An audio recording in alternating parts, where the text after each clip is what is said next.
লিষ্টখন আছে বহুত দীঘল ছাৰ আপোনাৰ মনৰ কথাটো ফোন চোন কিবা ডকুমেণ্ট চকুমেণ্ট আৰু বাহিৰত যে কাৰেঞ্চি পাইছিলে এইবোৰ কিমান পৰিমাণৰ কাৰেঞ্চি আপুনি যিটো নিৰাপত্তাৰক্ষী তাৰ ছাৰ কাৰেঞ্চিখিনি বেছি নহয়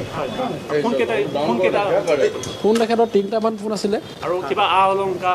অলংকাৰ নাই পইচা আৰু কি আপোনাৰ মনত আছে আপুনি সেইখিনি আছে কিবা ডকুমেণ্টছ পাইছিলে অলপ কাৰেঞ্চি কৰ আছিলে কিবা বাহিৰৰ কাৰেঞ্চি পোৱা কৈছে বুলি কৈছে এইফালে ডুবাই থাইলেণ্ড এনেকুৱা কিবা আপুনি বহুদিন ধৰি আপুনি তাতেই কৰ্মৰত বিশাল ফুকনক বিচাৰি কোনোবা মানুহ তালৈ আহিছিল নেকি আপুনি তলতে যিহেতু থাকে নিৰাপত্তা কেতিয়াবা আহে দুইজন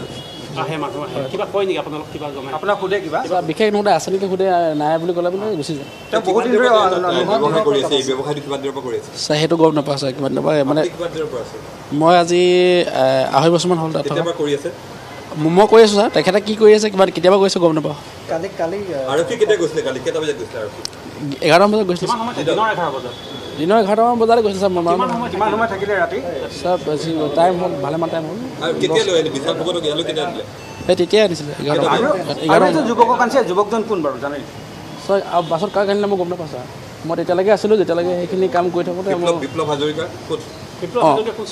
তেখেতৰ মেনেজাৰ নেকি মেনেজাৰ বিপ্লৱ হাজৰিকা তেখেতে এটা কৈছে গম নাপাওঁ ছাৰ মানে মই গুচি আহিলোঁ তাৰপিছত কামখিনি ভাবিছে মই গুচি অহাৰ কাৰণে মই সেইখিনি গম নাপাওঁ আৰু কাক মাতিছে গম পাই নেকি ইয়ালৈ আমি উইটনেছ দুজন আছিলোঁ আৰু এজন কাৰোবাক মাতিছে নেকি এজন অহা নাই ছাৰ মই সেইকাৰণে মানে অলপ বাহিৰৰ পৰা আহোঁ তেখেতৰ নামটো কি বাৰু তেখেতৰ নামটো জিতেন দাস নে কিবা আছিল কি কৰে তেখেত ড্ৰাইভাৰ আপোনাৰ কি নাম মোৰ নক্ষজিত দিহিঙীয়া আপুনি চিকিউৰিটি গাৰ্ড কৰে হয় ছাৰ কি পাইছে বুলি ক'লে পৰিশ্ৰমত তেওঁলোকে কালি ফোন কিবা কিবি সেই লেপটপ সেইখিনি কেমেৰা চেমেৰা কিবা কিবি পাইছিলোঁ কাৰেঞ্চি সেই অকণমান কাৰেঞ্চি পাইছিলে বাহিৰত থাইলেণ্ডৰ মালয়েছিয়া কিবা কিবি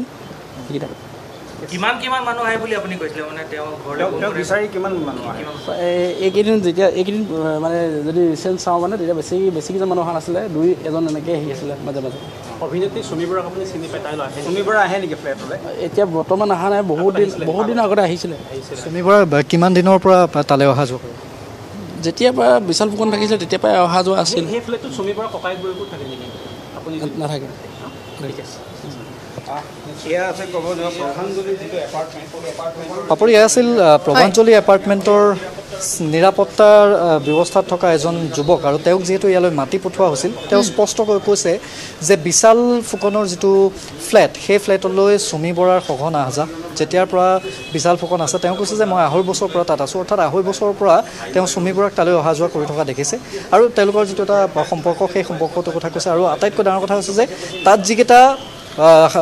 সামগ্ৰী জব্দ কৰিছে তাৰ ভিতৰত লেপটপ কেমেৰা লগতে ডুবাই থাইলেণ্ড আদি দেশৰ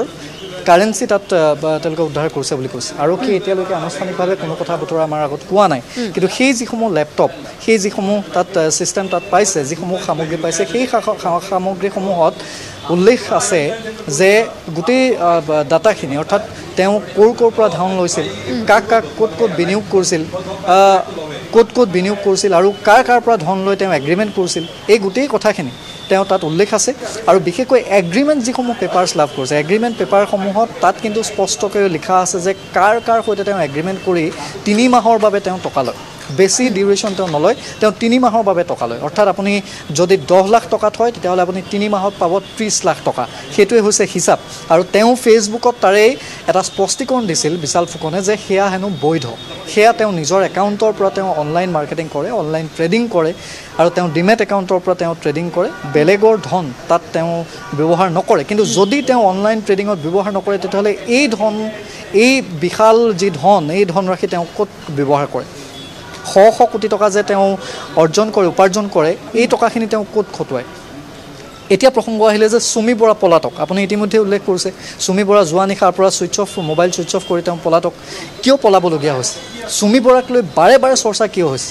কাৰণ তেওঁ এগৰাকী কোৰিঅ'গ্ৰাফাৰ আৰু এওঁ হ'ল এটা প্ৰবঞ্চক আৰু কোৰিঅ'গ্ৰাফাৰৰ মাজত কোনো ধৰণৰ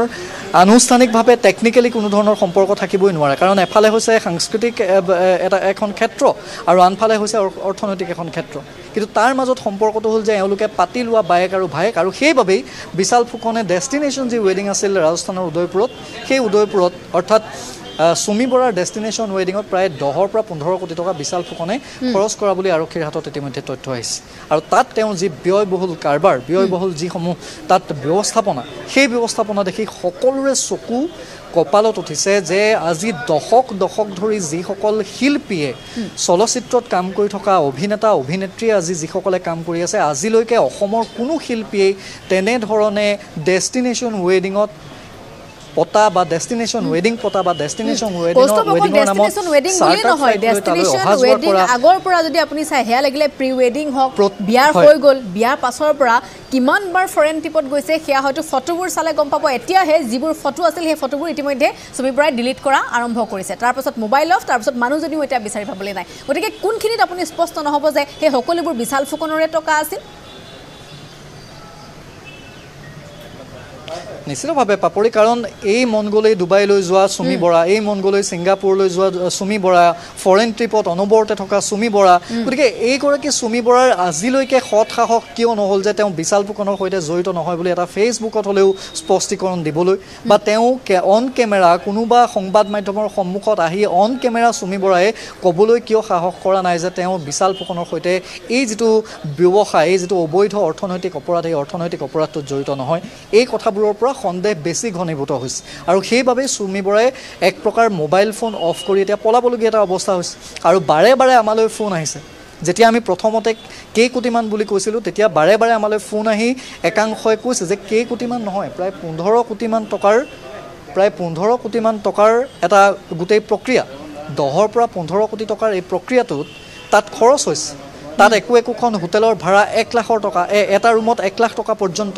56টা ৰুম বুক কৰিছে 4 দিনৰ বাবে গতিকে তাত কিমান টকা খৰচ হৈছে যিযোৰ সাজ পিন্ধিছে সেই সাজ ডিজাইনৰ বাবে মানিছ মালহোত্ৰাক 18 লাখকৈ টকা দিছে